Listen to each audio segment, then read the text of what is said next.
Hi friends, ನಿಮ್ಮೆಲ್ಲರಿಗೂ ಕೂಡ ನಿಮ್ಮದೇ ಆಗಿರ್ತಕ್ಕಂಥ ಯೂಟ್ಯೂಬ್ ಚಾನಲ್ ಸ್ಟಡಿ ವಿತ್ ಪರಶುರಾಮ್ಗೆ ಸ್ವಾಗತ ಅಂತ ಹೇಳ್ತಾ, ಇಂದಿನ ವಿಡಿಯೋದಲ್ಲಿ ನಾನು ಸೆವೆಂತ್ ಸ್ಟ್ಯಾಂಡರ್ಡಲ್ಲಿ ಮ್ಯಾಥ್ಸಲ್ಲಿ SA ಟು DSA ಅವರು ರಿಲೀಸ್ ಮಾಡಿರ್ತಕ್ಕಂಥ ಪ್ರಶ್ನೆ ಪತ್ರಿಕೆಯನ್ನು ಅದರ ಕೀ ಉತ್ತರಗಳೊಂದಿಗೆ ಡಿಸ್ಕಸ್ ಮಾಡೋಣ. ಆಲ್ರೆಡಿ ನಾನು ಎಲ್ಲ ವಿಷಯಗಳನ್ನು ಕೂಡ ಹಾಕಿದ್ದೀನಿ. ಸೊ ಮ್ಯಾಥ್ಸ್ ಉಳಿದಿದೆ, ಇವಾಗ PE ಒಂದಿದೆ, PEನೂ ಕೂಡ ಬೇಗನೆ ಲೈನ್ ಅಪ್ ಮಾಡ್ತೀನಿ ಅಂತ ಹೇಳ್ತಾ ವಿಡಿಯೋನ ಲೈಕ್, ಶೇರ್ ಮತ್ತು ಸಬ್ಸ್ಕ್ರೈಬ್ ಮಾಡೋದನ್ನು ಮಾತ್ರ ಮರೆಯದಿರಿ.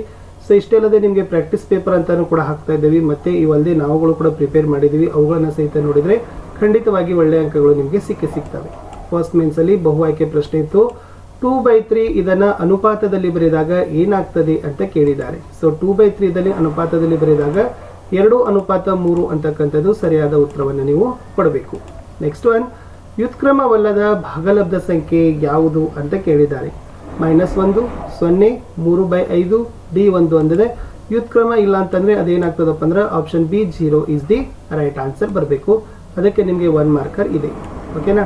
ಸೊ ನೆಕ್ಸ್ಟ್ ಮುಂದಿನ ಪ್ರಶ್ನೆ ಹೋಗೋಣ. ಪ್ರಶ್ನೆ ಸಂಖ್ಯೆ 3. ವೃತ್ತಾಕಾರದಲ್ಲಿರುವ ಸುತ್ತಲಿನ ಒಟ್ಟು ದೂರವನ್ನು ಏನಂತ ಕರಿತೀವಿ? ವೃತ್ತಾಕಾರ ವಲಯದಲ್ಲಿನ ಸುತ್ತಲಿನ ಒಟ್ಟು ದೂರಕ್ಕೆ ಏನಂತ ಕರೆಯೋದು? ಪರಿಧಿ ಅಂತಾನೆ ಕರೀತಾರೆ. ಎಸ್.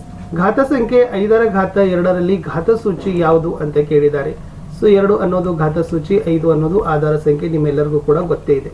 5ನೇ ಪ್ರಶ್ನೆ, ಚೌಕದ ಪರಿಭ್ರಮಣ ಸಮಮಿತಿಯ ಕ್ರಮ ಯಾವುದು ಅಂತ ಕೇಳಿದ್ದಾರೆ. ಸೊ 5th ಆನ್ಸರ್ ಏನಪ್ಪ ಅಂತಂದ್ರೆ ಆಪ್ಷನ್ 4 ಅಂತಕ್ಕಂಥದ್ದು ಸರಿಯಾದ ಉತ್ತರ ಆಗಬೇಕು. ನೆಕ್ಸ್ಟ್ ಒನ್, ಗೋಳಕ್ಕೆ ಒಂದು ಉದಾಹರಣೆಯನ್ನು ಕೊಡಿ ಅಂತ ಕೇಳಿದರೆ ಗೋಳಕ್ಕೆ ಈಸಿಯಾಗಿ ನಾವೇನು ಬರಿಬಹುದು? ಚೆಂಡು ಅನ್ನೋದನ್ನ ಉದಾಹರಣೆಯನ್ನ ಕೊಡಬಹುದು. ನೆಕ್ಸ್ಟ್, ಈ ಜಾಗದಲ್ಲಿ ಹಾಕಬೇಕಾದ ಕಡಿಮೆ ಹೆಚ್ಚು ಸಮ ಸೂಕ್ತ ಚಿಹ್ನೆಯನ್ನು ಬಳಸಬೇಕು. 1/11 -1/11. ಸೊ ಯಾವ ಚಿಹ್ನೆಯನ್ನು ಬರಬೇಕಪ್ಪ ಅಂತಂದ್ರೆ ಅದು ಸಮ ಚಿಹ್ನೆ ಅಂತಾನೆ ಬರಬೇಕು. ನೆಕ್ಸ್ಟ್ ಒನ್, ಸಮಾಂತರ ಚತುರ್ಭುಜದಲ್ಲಿನ ಪಾದಕ್ಕೆ ಎಳೆದ ಲಂಬದ ರೇಖೆಯನ್ನ ಏನಂತ ಕರೀತಾರೆ ಅಂತ ಕೇಳಿದರೆ 8ನೇ ಉತ್ತರ ಸಮಮಿತಿ ಅಕ್ಷ ಅಂತಾನೆ ಕರೆಯೋದು. ಮುಂದಿನ ಪ್ರಶ್ನೆ, ಸಮಸ್ಯೆ ಬಿಡಿಸಬೇಕು. ಬೀಜೋಕ್ತಿ ABX + 3AX ಅನ್ನ x ನ ಸಹಗುಣಕವನ್ನ ಬರೀರಿ ಅಂತ ಕೇಳಿದರೆ ಅಲ್ಲಿ x ನ ಸಹಗುಣಕ ಏನಿದೆಪ್ಪ ಅಂತಂದ್ರೆ AB + 3AX ನಲ್ಲಿ x ನ ಸಹಗುಣಕ ಇರೋದು 3A. ನೆಕ್ಸ್ಟ್, 6/1ರಲ್ಲಿ ಆಧಾರ ಸಂಖ್ಯೆಯನ್ನು ಬರೀಬೇಕು. ಸೊ ಗೊತ್ತಿದೆ 6 ಅಂತಕ್ಕಂಥದ್ದು ಆಧಾರ ಸಂಖ್ಯೆ, 1 ಅನ್ನೋದು ಘಾತ ಸೂಚಿ.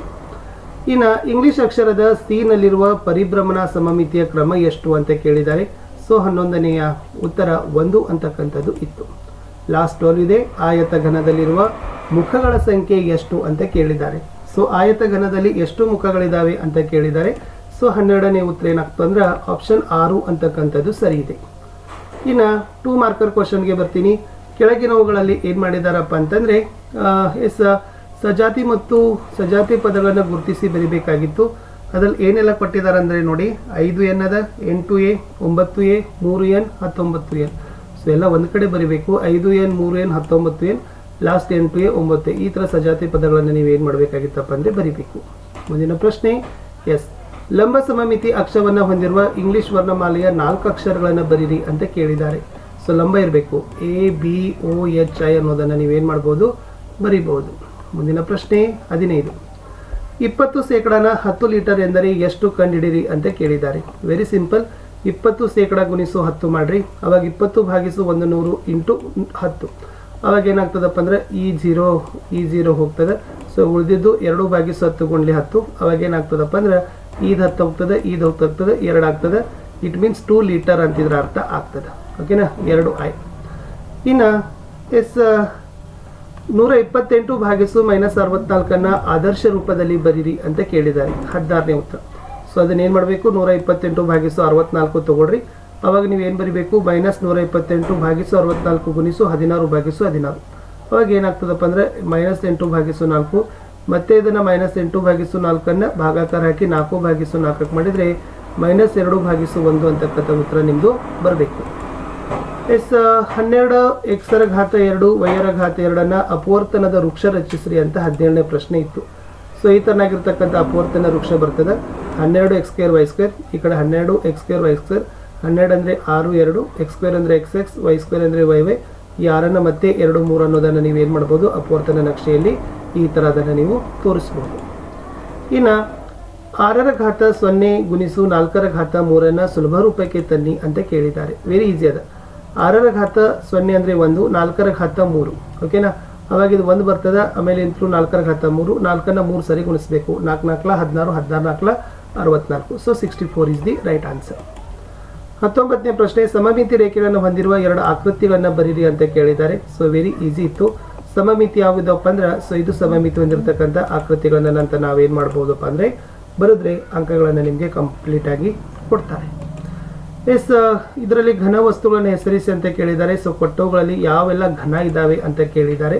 ಸೊ ಆಯತ ಘನ, ವರ್ಗಪಾದ ಗೋಪುರ, ಶಂಕು ಮತ್ತು ಚೌಕ ಘನ ಅದರ ಹೆಸರು ಕೇಳಿದ್ದಾರೆ. ಸೊ ಇವು ಹೆಸರುಗಳನ್ನು ನೀವೇನು ಮಾಡಬೇಕಾಗಿತ್ತು, ಬರಿಬೇಕಿತ್ತು.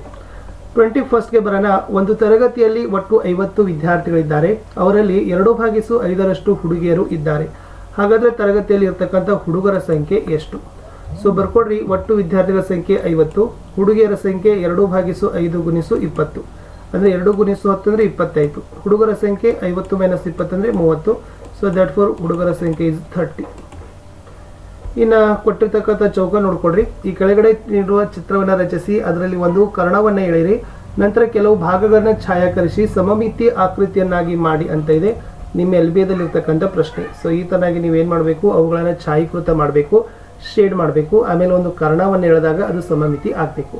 ಇದು ಸಿಂಪಲ್ ಆಗಿರ್ತಕ್ಕಂಥದ್ದೇ ಇತ್ತು. ಇಷ್ಟು ಬರೆದ್ರೆ ನಿಮಗೆ 4 ಮಾರ್ಕರ್ 2 ಮಾರ್ಕರ್ ಕೊಡ್ತಾರೆ.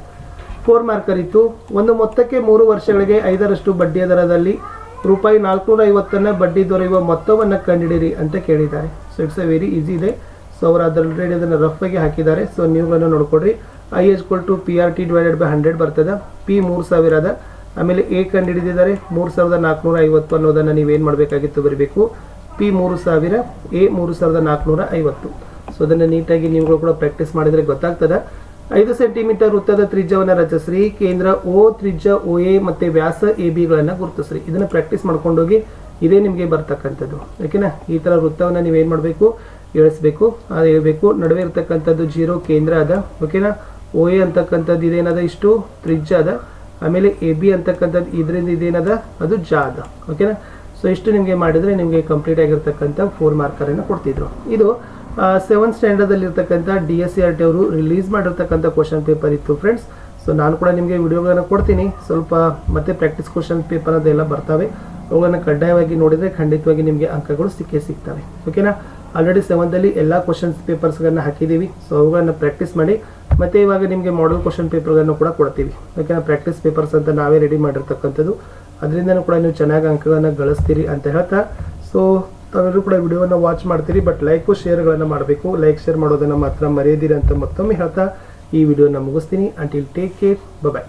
ಸೊ ಅದಕ್ಕೆ ಒಂದು ಸಪ್ರೇಟ್ ಆಗಿರ್ತಕ್ಕಂಥ ಪ್ಲೇಲಿಸ್ಟ್ ಲಿಂಕ್ ಇದೆ. ಪ್ಲೇಲಿಸ್ಟ್ ಲಿಂಕ್ಗೆ ಹೋಗಿ ವಿಸಿಟನ್ನು ಕೊಡಿ.